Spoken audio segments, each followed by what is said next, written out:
Hello,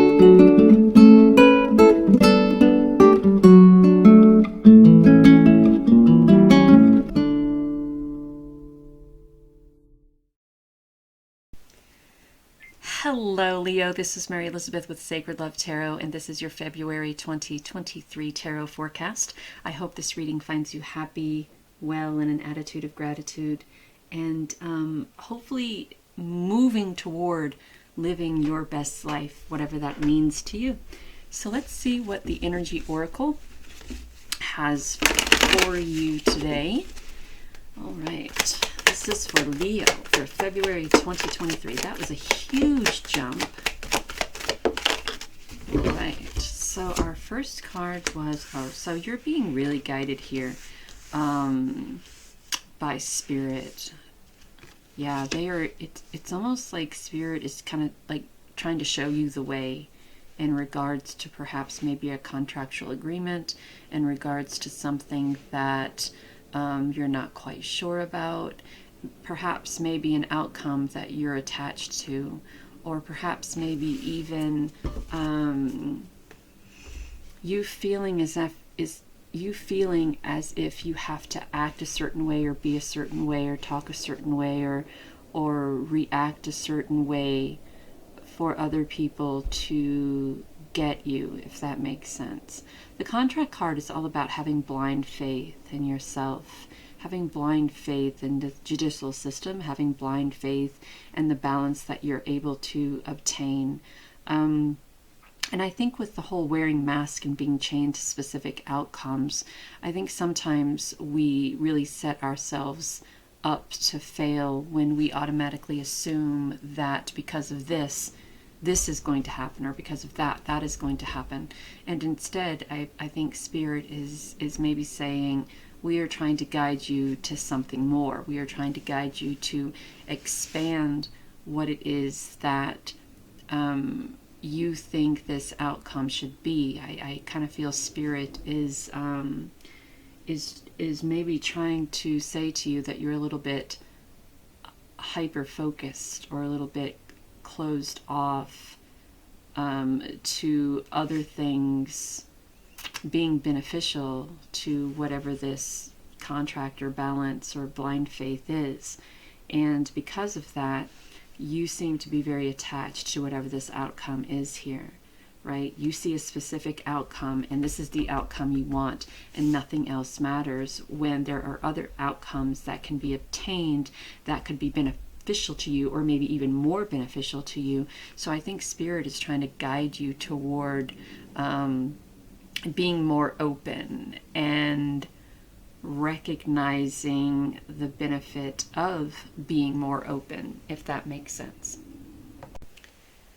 So try to be more open to the possibility of whatever this contract is, or whatever you're being guided to have blind faith in, or whatever balance, or whatever scales that are trying to balance here, or whatever you're trying to invest your time in, be it spiritually, physically, emotionally, mentally.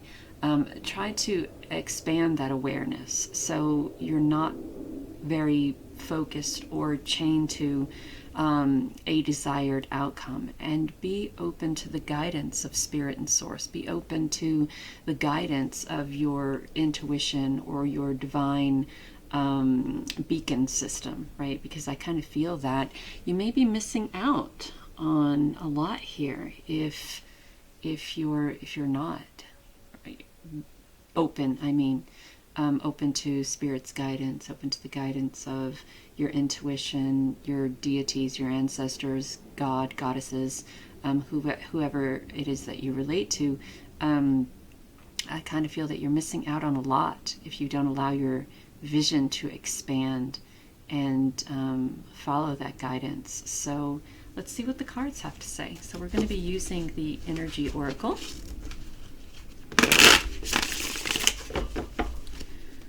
All right, let's see.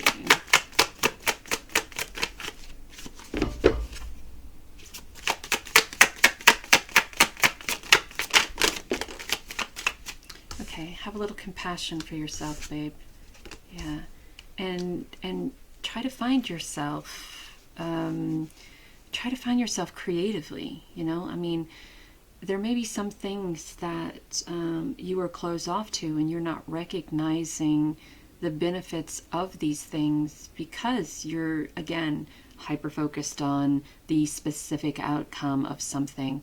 And the Queen of Cups, I mean, she's just so enduring, and she's just so compassionate, and she has this empathy and this love and care, and she's so very grounded, and she comes from a place of peace and love and compassion. And the Page of Cups, again, we're talking about our emotions here, doing what makes us happy, learning how to be open to the guidance of Spirit, learning how to be compassionate, learning how to express that empathy, that creativity, learning how to resonate with people and talk to people and relate to people, and learning how to, I want to say, live again, learning how to live again, get motivated, get inspired. And I just can't help but notice this. We have white, though dirty, we have white, we have all of this white. So I can't help but moving toward peace and purity, right? It's like a rebirth, a renewal, what card is that? Is that the Judgment card, where the spirit rises again and then comes out like a phoenix out of the fire, right? I can't help but be guided toward saying that and looking at all the white in these cards, and wanting to talk about purity and faith and hope, and being barefoot here, being connected to the earth and being balanced, and stepping onto a already formed, balanced foundation. So you're really being guided to move away from whatever that attachment is to whatever the outcome is to something, right? And allow yourself just to kind of be in the moment and kind of go with that flow, and have faith in yourself and Source and Spirit and your ancestors and guides, and try to figure out a way to really relate to other people without needing to wear that mask and pretend to be something that you're not.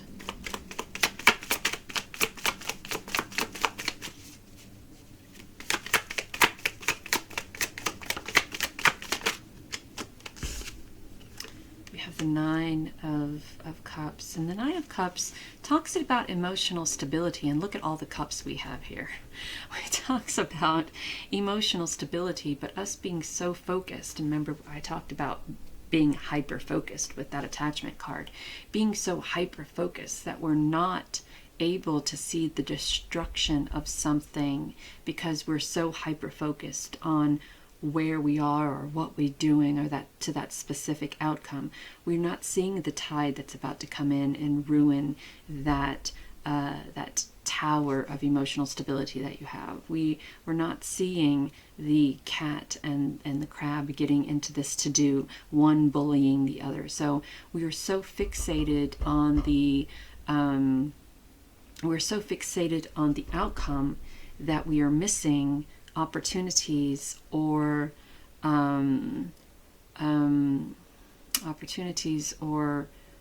obstacles that may be, opportunities that may be there, but also obstacles that may be in the way. So again, I can't stress this enough, this is really about getting out of your own way and allowing Spirit to guide you, and having that faith within yourself, having that faith within Spirit, showing compassion and empathy, but also being grounded and stable and balanced, and and learning new ways to, and it almost feels like this is one extreme to the other, right? The Page of Cups being in a very creative place, and then the Nine of Cups being so connected to that emotional tranquility that we're not seeing anything at all. I mean, it's just about being in that place of serenity, that we don't see the obstacles that could cause that serenity to be catastrophic, if that makes sense. So, and that does happen. We get so far in the into what it is that we're doing, that we don't see, that we fail to see the obstacles that could be a hindrance to our progress and our growth. So be very careful with that. You can do your meditation and sit in a place of peace and tranquility, but also make sure that you're paying attention to your surroundings, and you're paying attention to the opportunities that are coming in and the obstacles that may also cause you to miss out on those opportunities. So we have one that hit the floor, and it may cause heartbreak and heartache. Look at that, because when we are so far over to one side, we miss everything that's going on over on this side. And that Three of Cups is that heartbreak or heartache that you may feel due to the destruction of your emotional tranquility and your cat's paw being pinched and the claw of a crab. So that's gotta hurt. So anyway, it all comes back to being so hyper-focused on whatever the outcome of that attachment is, right? So it's time to start cutting cords. It's time to start weeding out the bullshit. Oh, I want to say that the Three of Swords is also a timekeeper, 3 days, 3 weeks, 3 months. And the Three of Swords can be the loss of something or someone. So keep that in mind as well. So it's time to start weeding out the rats. It's time to start moving away from what isn't conducive to your happiness and growth. And I just want to point out that there's a mask here, and we have a mask here. So it's time to, the more things that we cut out of our life that isn't conducive to our happiness and growth, the more opportunities present themselves, right? So if you're cutting these things out of your life undercover, incognito, behind closed doors, whatever the case may be, at least you're doing something to benefit your forward movement and growth, as opposed to being so down that rabbit hole of this Nine of Cups that you're not seeing the destruction at all.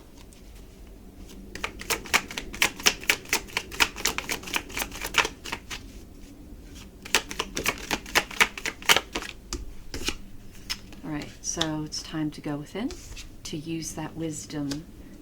Using the wisdom, sometimes we think that we don't have the experience or the wisdom within ourselves to be able to cut these cords, to be able to have the compassion and empathy, to be able to connect to source and spirit, or release the attachments that we have, or the masks, or this is kind of also like the Devil card, being in a place of complacency and comfortability and not recognizing the obstacles around you. But I think by going within, now see the difference here with the Nine of Cups and the Hermit, is that the Hermit is quite aware of the surroundings, right? She has the wisdom to be aware of what is happening and what is going on around her.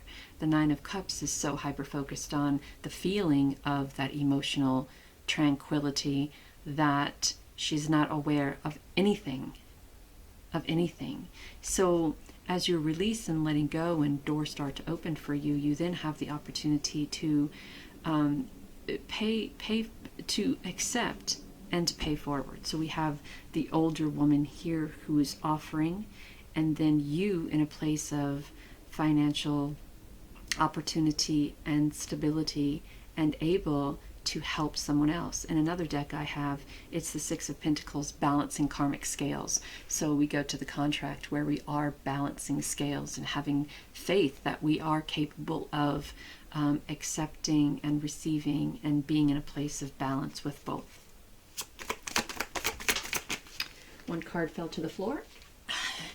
And this journey may be a difficult one. It doesn't have to be a difficult one, but perhaps maybe it is for you, because this means a total 360 change, or 180, or whatever that is, 360, 180, 220. Anyway, it's a drastic change to go from that devil energy, that attachment energy, that very hyper focused on the one outcome, to allowing Spirit to guide you to the best outcome that is beneficial for your forward movement and growth, right? And the loss and the change and the transformation is a very difficult one, because you didn't get here overnight. This devil or attachment energy just didn't come about. It is something, or has been something, that you have been invested in for quite some time. So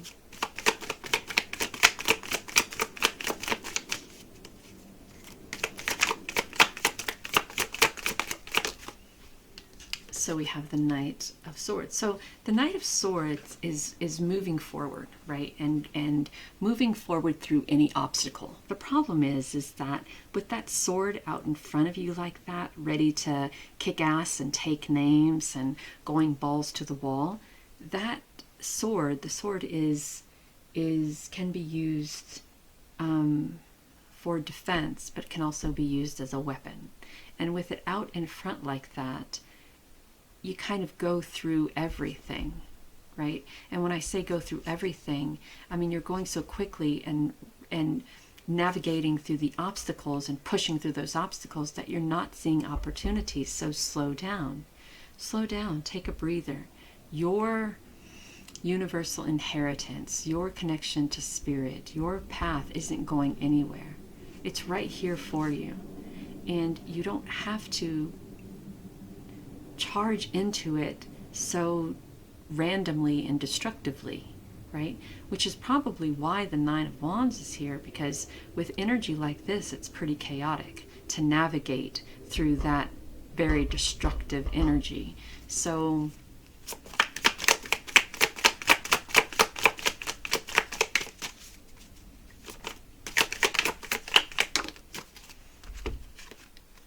here we go. Queen of Pentacles, very good. So recognizing that it is difficult, it may be a difficult path, there may be some challenges ahead, but also recognizing that through these challenges there's also opportunities. So you're being guided to slow down, and recognize those opportunities and those obstacles equally. And when you do that, it puts you in a place of balance, right? To where you are able to take what benefits you and sit in a place of emotional and financial abundance and prosperity. She's very wise here. She is very connected to earth, very connected to Spirit, very connected to Source. She wants for nothing here, and she wants for nothing because she recognized that the path that she was on may have been a destructive one, may have been one that wasn't conducive to her happiness and growth. So instead of just randomly balls to the wall going down this path and being in this chaotic moment to where it seemed like a struggle all the time, she connected with her higher self, connected with Spirit and Source, came from a place of empathy and compassion, cut the cords of what no longer served her, and then came into a time of this fertility, this emotional and financial abundance and tranquility. And now she sits upon her throne that is connected to Mother Earth, and she celebrates her connectivity to the goddess, the divine, her inner divine, and she wants for nothing. And she's able to give back. She's able, through her wisdom of life, able to recognize those in need and able to give back and release any type of attachments or any type of complacency or comfortability that may have kept her stagnant and in a place of not seeing those obstacles that could have held her back and kept her from coming into this place of opportunity, this place of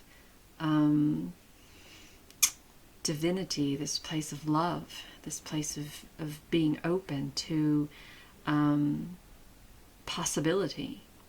So I hope that helps, Leo. And thank you for allowing me to do this reading for you today. Until next time, take care of you. Bye.